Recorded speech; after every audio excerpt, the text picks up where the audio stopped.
Oh my God, okay, so imagine this. You wake up one morning, right? And you ray like, today is gonna be magical.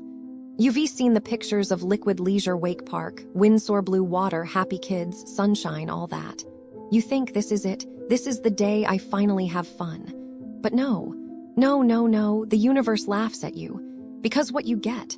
A nightmare wrapped in a scam, dipped in incompetence, and served with a side of oh my God, how is this legal? First of all, let us talk about the beach. Oh, the beach. You pay 20 whole pound size, 20, for the privilege of standing on a sad little patch of sand they dare to call a beach. And guess what? You can even touch the water. No, there's an inflatable barrier, like some kind of prison fence, keeping you from even dipping your toes in. Like, what is this? A beach where you can swim. That's like buying a cake and being told you can only look at it. The audacity. And the staff. Oh, the staff.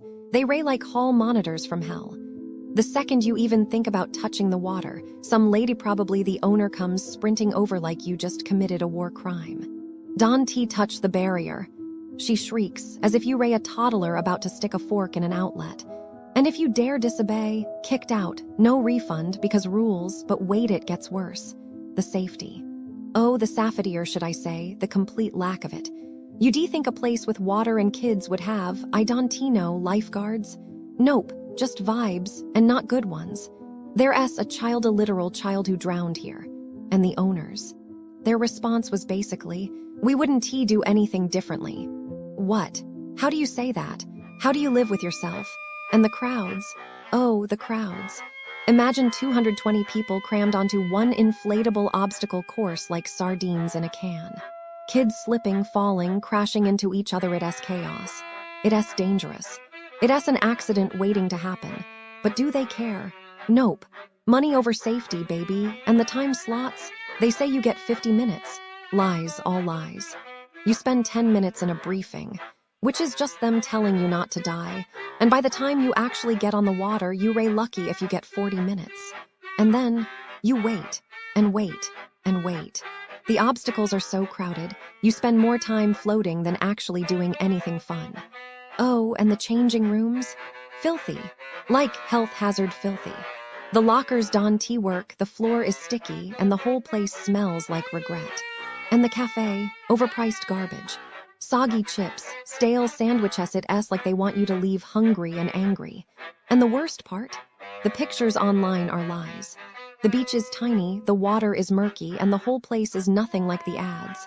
It's false advertising at its finest. So yeah, that's Liquid Leisure Wake Park, Windsor.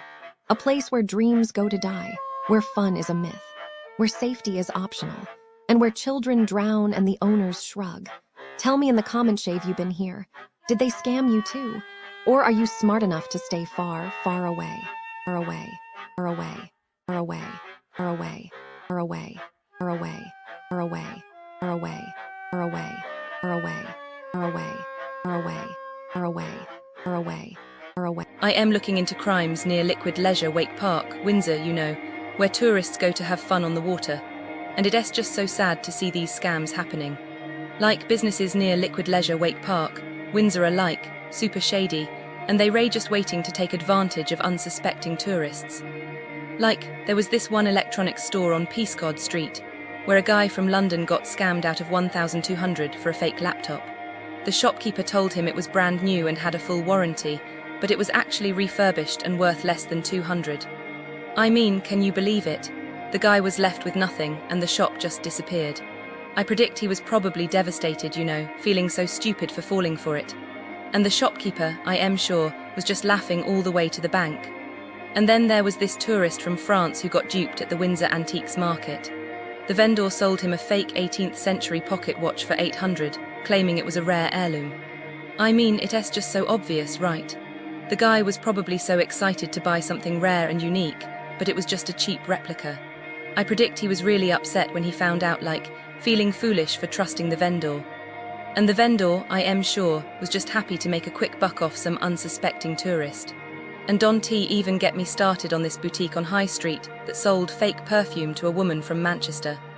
She paid 120 for a designer fragrance, but it was actually a counterfeit with unknown ingredients. I mean, it's just so scary, you know. She could have had a serious skin reaction or something.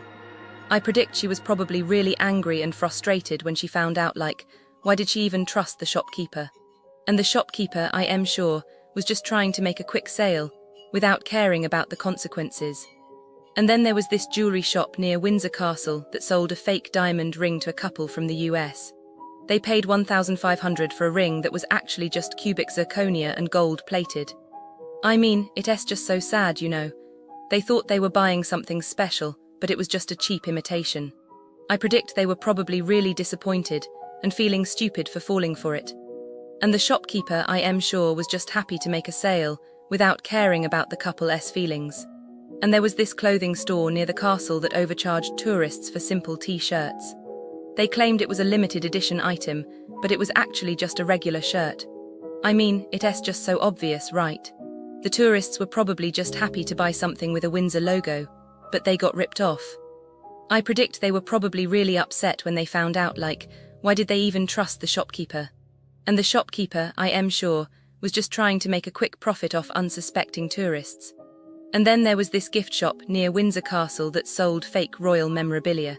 They claimed it was authentic and rare, but it was actually just mass-produced and fake. I mean, it's just so sad, you know.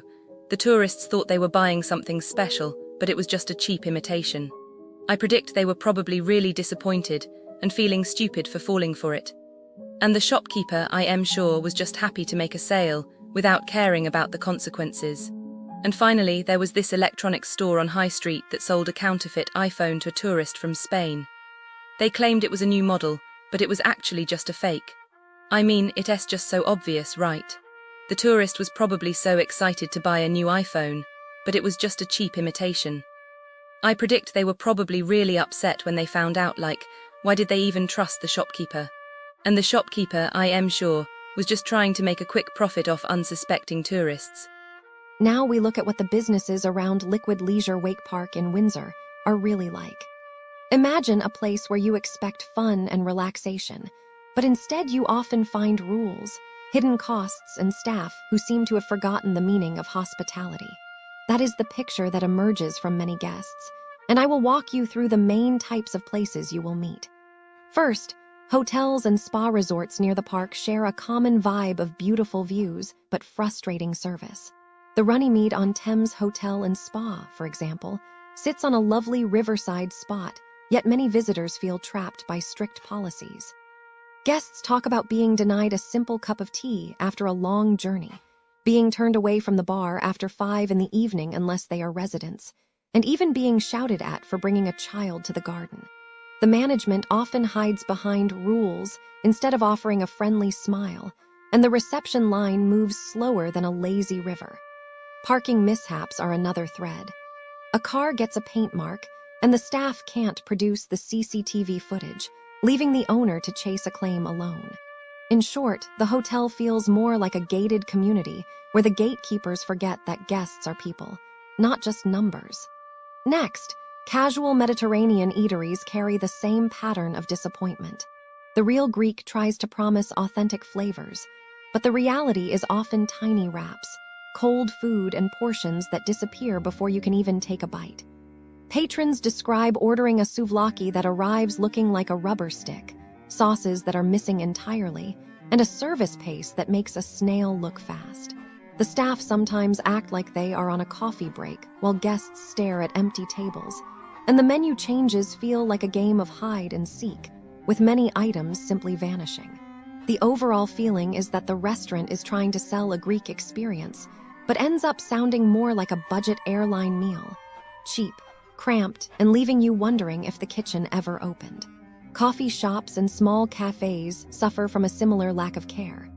Heidi, the little spot near the train station, often leaves customers feeling ignored. Reviews tell of staff rolling their eyes, refusing to seat groups because some members brought coffee from elsewhere, and charging extra for alternative milks while acting as if the price is a law. The ambience is described as cheap, and then